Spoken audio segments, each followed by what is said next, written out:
Revue de presse des quotidiens ivoiriens du mercredi 10 septembre 2025. La quasi-totalité des unes est consacrée à la politique, et plus particulièrement aux décisions du Conseil constitutionnel concernant l'élection présidentielle de 2025. C'est le sujet le plus dominant. Les journaux rapportent l'invalidation de plusieurs candidatures, notamment celle des principaux rivaux du président Alassane Ouattara, dont Laurent Gbagbo et Tidjane Thiam. Le Canard déchaîné et Notre Voix parlent d'un rejet des candidatures des principaux rivaux d'Alassane Ouattara, tandis que Nord-Sud Info évoque un scénario d'un triomphe sans gloire. Le Canard déchaîné affiche un titre percutant « Laurent Gbagbo entre, le droit sort par la fenêtre », signifiant que la décision est perçue comme une violation de la loi. L'Inter parle d'un boulevard pour une présidentielle Koucha, un terme local pour une élection sans véritable concurrence.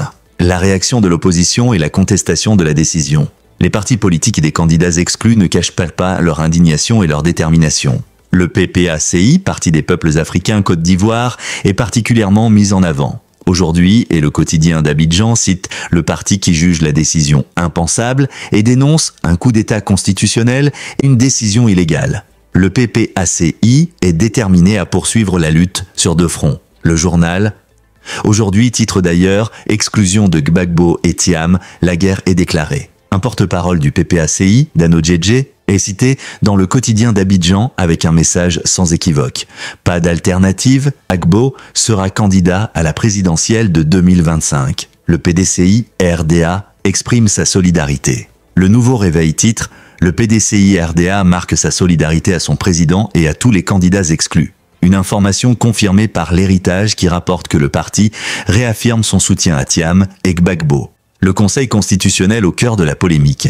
L'institution chargée de la validation des candidatures fait face à de vives critiques de l'opposition, qui remet en cause son impartialité. Le quotidien d'Abidjan pose directement la question « Le Conseil constitutionnel a-t-il piétiné la loi fondamentale ?» L'avocate du PPACI, Habiba Touré, est citée dans plusieurs journaux. Elle affirme que le Conseil a perdu sa crédibilité pour avoir violé la Constitution et que les bases juridiques évoquées sont fragiles.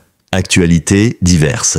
En dehors de la politique, les journaux couvrent d'autres sujets d'intérêt national et international. Société et enseignement, la rentrée scolaire est présentée comme un casse-tête pour familles nombreuses par Notre Voix et Aujourd'hui. Soir Info rapporte la découverte du corps d'un vigile mort dans le parking qu'il surveillait. Santé et économie. Des articles évoquent une épidémie de fièvre de Lassa. Le Nouveau Réveil publie un article sur la prise en compte de l'argent, de la drogue et de la prostitution dans le PIB pour un montant de 638 milliards de francs CFA. Sport. Les performances de l'équipe nationale de football, les éléphants, sont suivies. Malgré un match nul, 0-0, ils tiennent toujours la tête de leur groupe dans les éliminatoires de la Coupe du Monde 2026. Politique internationale. Le journal L'Inter mentionne la crise sur le Nil entre l'Égypte et l'Éthiopie et la nomination du nouveau Premier ministre français Sébastien Lecornu. En conclusion, l'actualité ivoirienne du 9 septembre 2025 est marquée par une polarisation politique autour de l'élection présidentielle, avec des oppositions criantes à la validation des candidatures. Les défis sociaux et sanitaires restent préoccupants, illustrant les tensions entre enjeux politiques